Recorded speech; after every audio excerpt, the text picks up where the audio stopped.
إن في الجسد مضغة إذا صلحت صلح الجسد كله وإذا فسدت فسد الجسد كله ألا وهي القلب. والنبي يقول عليه الصلاة والسلام ورياض أبو نبي محمد ونليه جرك بني آدم وصلت باكو جرتا هدي هجاكتو جركو دم با هجاجي هدي باناتنا جركو دم با بانان وحمان تاسنا وقلبك أبو رسول كله قلبك أنا وح كلمة هجاجيان قلبك الله عجمة هجاجسو قلبك وح كلية هجاجيا وأمرك يجك إلهي معرفة ديسو معرفة الله. عثمان بن عفان الله رالي كان نقضيه الضوميه سي الضوم كميدو وياري مالين وعود العقد قال أبو ذر الغفاري وقي هدو العقد أبو ذر هدو العقد كاقاتنا حربات هاي بكير حر واكو حري أبو ذر مركا مقالة مدينة دبددو دقنا ريب دم من ليلة وعثمان بن عفان باكل هلكا أقول رضيقو وأيوان زاهد أبوها قرني نبي قد موداينو جوغي سوغو داد كان تابعين تا الدين تقصو قدال دنبكيمي دي أدوية دي اللي مادين ودن ونفين يا سوغو دركي نبي محمد وكاكد تيبو ستاولي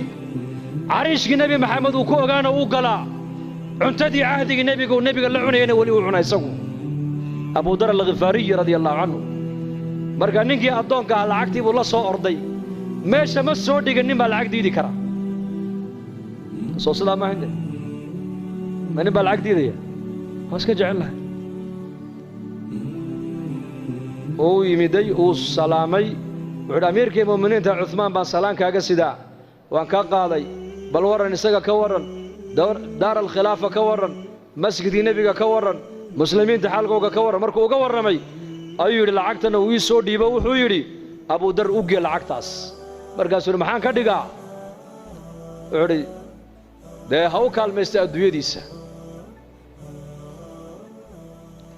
markaasuu yiri u celiyo waxaad ka tiraahdaa anigu uma baahniye cid iiga baahi badan baa Madiina joogtay cidaasi ka dhabu yiri inaga maanta lacag nin diidi kara uu yar yahay maanta zamankan waayo waxay naga dhaadhacsan lacagtu waxbay tartaa iyaga waxa ka dhaadhacsanayd may lacagtu wax ma tarto ka wax taro waa ilaahay baahideeda ilaahay baa iga daboolaya xaajaadkayga ilaahay baa ii quminaya waxaan u baahanahay ilaahay baa yahay cid kale wax iima hayso lacag uma baahni baa ka dhaadhacsanayd iyaga laakiin ilaahay amarkiisa aan u baahanahay ducaan haystaa salaad baan haystaa istighfaar baan haystaa quraan baan haystaa acmaal baan haystaa qalbiguna wuxuu ku xasilay waa diin weyn adduunyo ma markaasuu ninkii yaabay war iska qaado may u celi markuu arkay inuu ninka lacag uunan u jeedin uu qaadanayn ay runta u sheego wuxuu ku yiri amiirka wuxuu igu yiri hadduu Abu Dar lacagta ka qaato xor baa tahay buu igu yiri ar walaal adoonnimada ha ka baxee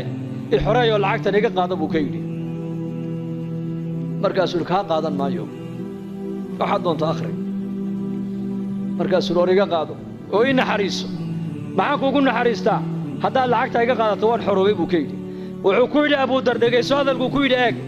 haddaad adigu qaadashada lacagta aan kaa qaaday aad ku xoroobayso anna addoon baan ku noqonayaa buu yidhi